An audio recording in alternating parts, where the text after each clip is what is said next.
اسلام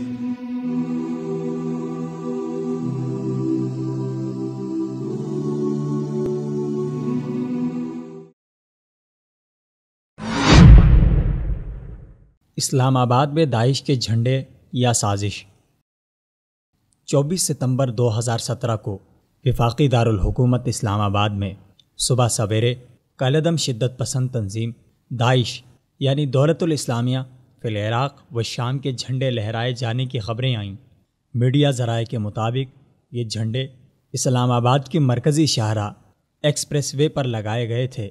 مختلف sign boards کے اوپر لٹکائے گئے ان سیاہ جھنڈوں پر داعش کے پرچم کا کلمہ طیبہ سے مزین لوگو اور نیچے خلافت آ رہی ہے کی عبارت درج تھی۔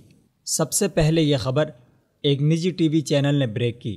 سما نیوز نامی چینل کی جانب سے جھنڈوں کی فوٹیج براہ راست دکھائے جانے کے بعد پولیس حرکت میں آئی اور وہ جھنڈے اتار دیے گئے۔ یہ جھنڈے اقبال ٹاؤن ایکسپریس وے کے مصروف ترین اور حساس علاقے میں لگائے گئے تھے۔ پولیس نے جھنڈے اتار کر تحقیقات شروع کرنے کا اعلان کیا ہے، جبکہ اسی دوران ایک ایسے شخص کو بھی حراست میں لیا گیا ہے جس نے ٹی وی پر جھنڈوں کی خبر دیکھ کر پولیس کو اطلاع دی۔ اسلام آباد کے اہم ترین روڈ پر یوں جھنڈوں کا لہرانا کوئی معمولی بات نہیں، کیونکہ ایکسپریس وے پر دن رات ٹریفک بحال رہتی ہے اور چاروں جانب سے CCTV کیمروں سے نگرانی ہوتی ہے۔ یہ واقعہ عین محرم الحرام کے ابتدائی ایام میں پیش آنا یقیناً کسی شرارت اور امن کو نقص پہنچانے والے کی سازش ہو سکتی ہے۔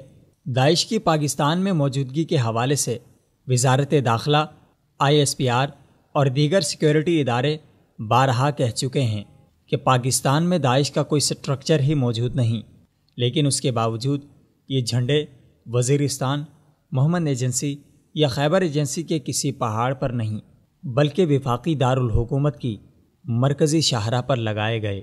اسلام آباد میں صرف داعش ہی نہیں، اس سے پہلے عالمی دہشت گرد تنظیم حزب اللہ کے جھنڈے بھی لہرائے گئے تھے۔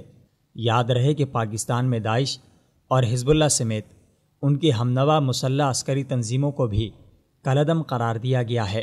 ملکی سلامتی اداروں کو ان معاملات کی شفاف اور مکمل تحقیق کرنی چاہیے کہ ملک میں خوف و ہراس اور انارکی پھیلانے والے وہ عناصر کون ہیں جو ایسی حرکات کر کے دوسرے لوگوں کی زندگی اجیرن بناتے ہیں، کیونکہ ایسی حرکات کے بعد جب میڈیا کا پریشر بڑھتا ہے تو پولیس اور دیگر ادارے مجبوراً کسی ایسے شخص کو گرفتار کر لیتے ہیں جس کے خلاف صرف اور صرف شک کے سوا کوئی ثبوت نہیں ہوتا۔ وہ بیچارہ ناکردہ جرم کی سزا بھگت رہا ہوتا ہے، مگر جب تک عدالتوں سے اسے انصاف ملتا ہے تب تک اس کی آدھی عمر بیت چکی ہوتی ہے۔ اس لیے ریاستی اداروں کی یہ ذمہ داری بنتی ہے کہ وطن عزیز میں انارکی، خوف، دہشت اور نفرت آمیز مہمات کو ہوا دینے والے خفیہ ہاتھوں تک پہنچا جائے اور ان کے مکروہ چہرے قوم کو دکھائے جائیں۔